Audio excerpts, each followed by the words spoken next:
इससे एजा सकती क्या आलू बोना पाए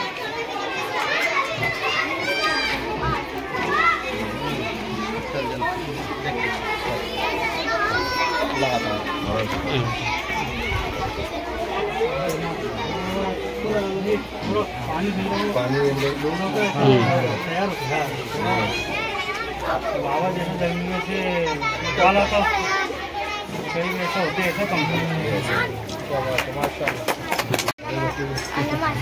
में दबाते पंचम की तलबा है, ये हमारे जिस्म की सांस की नाली है और ये फेफड़े हैं और ये हिजाबे हाफिजा है। जब हम सांस लेते हैं हमारे फेफड़े फूलते हैं, इस तरह फूलते हैं और ये हिजाबे हाफिजा जिससे हम सांस लेते हैं ये नीचे हो जाते हैं। जब हम सांस छोड़ते हैं ऊपर हो जाता है, इसी की वजह से हम सांस लेते हैं और छोड़ते हैं।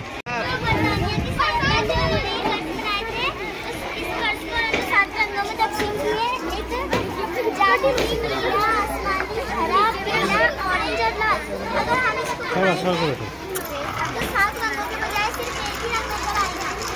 इससे साबित होता है कि सूरज की रोशनी भी 7 रंगों से बनी होती है। इस कर्ज को उन्होंने न्यूटन कर्ज का नाम दिया।